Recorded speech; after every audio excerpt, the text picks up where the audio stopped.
Little one, what are you doing out here in the middle of the night?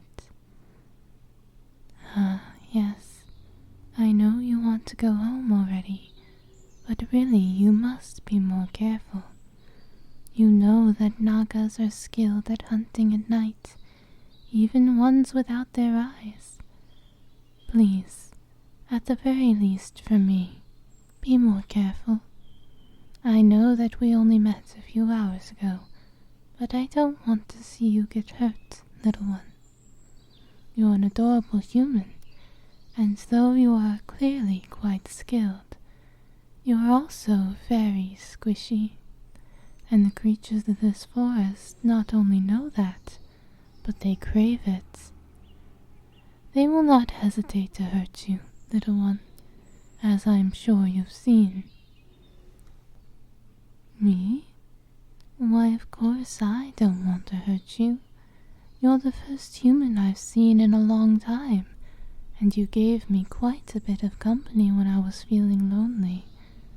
Tell me, human, did you leave so quickly because you feared I would hurt you? I see.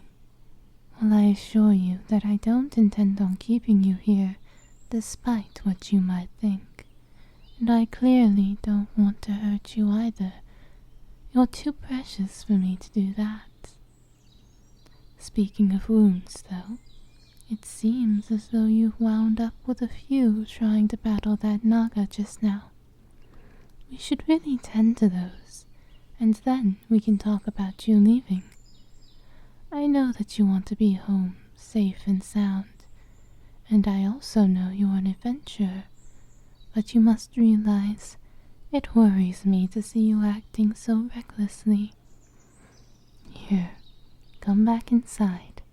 I'll make some more tea and get some supplies to help wrap that nasty scratch.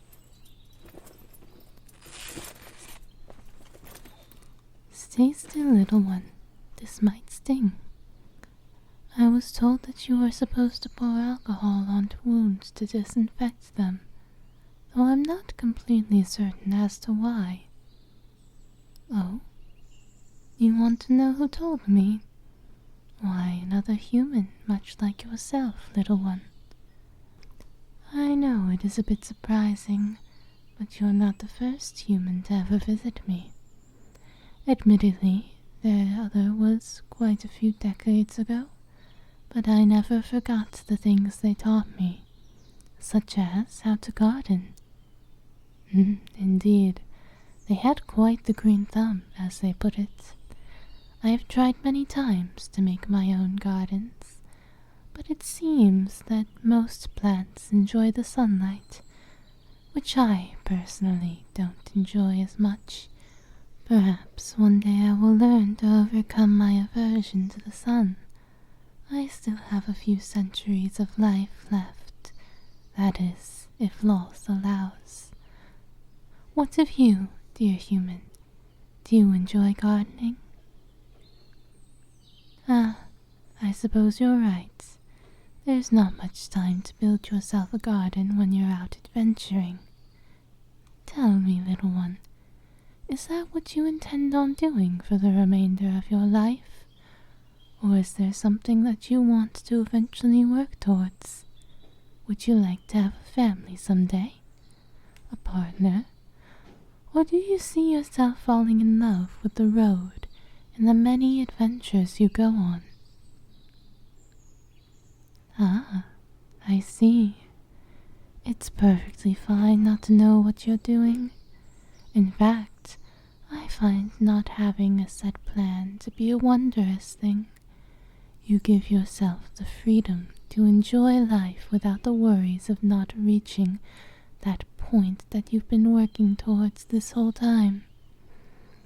Of course, there's nothing wrong with having goals to aspire to, but I want you to remember to enjoy life while you can, little one. There is far too much in this world to experience for you to focus fully on one thing alone.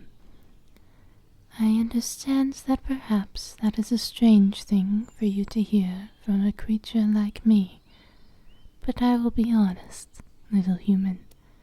I can't help but want the best for you. You have proven to be far more understanding than my kind have said you humans would be. And though I have only met 2 humans in my lifetime, I have to say I am pleasantly surprised. Thank you for not treating me as though I were a monster. Now that you're patched up, my dear, I must insist that you at the very least wait until morning before you leave. Allow me to prepare some meals for your journey, and I'd like to send you off with some medical supplies as well, so you can tend to your bandages in the future. Remember to keep them cleaned, so you won't get infected. I'd hate to get word from one of my children that you died from a few scratches, little one. Thank you for agreeing. I know I'm a bit much. My children have said such honestly many times. But I just want you to be well, my dear. You deserve much more protection than you think you do, even if you can take care of yourself well enough. I don't think I ever would have been able to fight against a Naga. That's very brave of you, dear human. I know you are a good adventurer, and you will live long and prosper. Yes, you do need some rest, little one. Perhaps I will see you in the morning. I'd appreciate if you didn't try to leave without saying goodbye. This time at least. Yes, of course, little one. Sleep well, and sweet dreams.